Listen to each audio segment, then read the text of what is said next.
Hey, what's up guys? How we doing? Today I just want to talk a little bit about landing across our midline when we're pitching and throwing across our body. It's something that I've noticed a lot of younger pitchers doing, and I just want to talk a little bit about what exactly landing across your midline is, and then what it does to our velocity and our control and stuff like that. So the first thing is to understand what it means when someone says you're throwing across your body or you're landing across your midline.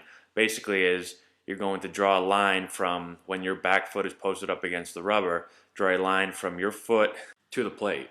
And what throwing across your body or landing across your midline is for a left-handed pitcher, if you draw that line, that would be landing on the first base side of that line. And for a right-handed pitcher, it's the opposite. So you draw that line, and you're going to land your left foot on the third base side of that line. So if you land like this, it's going to do a couple of things that are going to make it tougher for you to throw harder, and also it's going to hurt your control a little bit. The reason why it's going to do this, the first thing it does is it makes it tougher for you to rotate properly. So basically your front leg is going to block your body, and it's not going to allow your back hip to rotate and get through.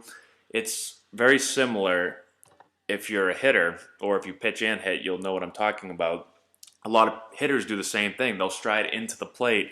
Their lead leg blocks off their body from rotating, and we can't get bat speed. We can't get the bat through the zone. It's the same exact idea when it comes to pitching. The second thing it does is it makes it a lot tougher to brace up your lead leg properly. And you're going to lose stability in this leg. And because of that, you're going to lose velocity, because when you brace up that front leg, that bracing action is what allows all the momentum that you've built up with your lower body moving sideways as long as you possibly can towards home plate to be transferred to the upper body and then out the arm, because you're not able to stabilize while your lead leg is in a poor position and you're not able to brace up. And all that momentum basically is not going to be transferred from the lower half up to the upper half and then to the arm. To be able to brace up the front side properly, you want as much as possible to have your knee and ankle in line with one another. Now, if you stride across your body and land across your midline, let's just say for a left-handed hitter, or a left-handed pitcher, sorry, you land in here. Well, now if you look at the angle of your knee and your ankle's here, your knee's there, you can see that they're not going to be lined up with one another. And it's going to cause it to not be able to brace up properly.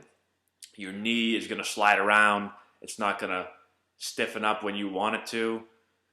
And you're going to lose velocity. The last thing is that because of all of this, it's going to add stress to your arm, because basically your body isn't allowed to work the way it needs to deliver the ball to home plate. And this is going to require the arm to do more work. We're always looking to allow the body to do as much work as possible, and the arm is just kind of along for the ride. Well, if you do certain things that don't allow your body to work the way they need to, well, now you're asking your arm to do more because your body isn't doing what it should be doing.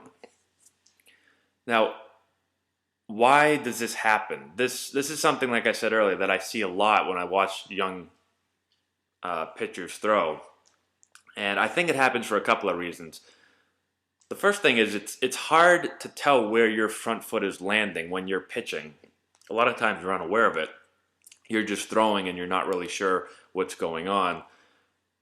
You need to do a few things. The first thing you need to do is videotape and make sure that take a video and line it up behind the catcher or behind the pitcher, and make sure that you have that line that you can see if you're landing over that line. The second thing you could do is you can put a piece of tape down or a string and just put it from where your back leg lines up against the rubber, straight line to the catcher. And now when you're done throwing, you can look down. If you don't have a video camera, you can look down and see where you're landed on that line, to make yourself aware to make an adjustment.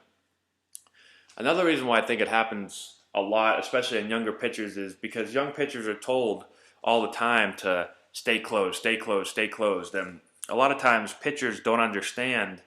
Some of these pitching instructors don't explain what exactly they mean by stay closed. I notice the same thing, like I said earlier, in hitting. A lot of hitting coaches will tell hitters that they need to stay closed all the time. And the pitcher doesn't understand what that means, and what they think, they relate stay closed to stride in and stay closed that way. Same thing with pitchers. Pitchers think, okay, my coach is telling me to stay closed. I need to stride really closed. That's not what we're looking for when we're saying stay closed. I really don't use the word stay closed, but we want to move sideways as long as we can. But when we land, we want to land right on that line so that we're able to brace up. We're not throwing across our body. So just make sure as a pitcher you understand if your pitching coach is someone that uses the word stay closed. I know, being around enough hitting coaches and pitching coaches, that I've heard that phrase used a lot, that you understand why he's saying that.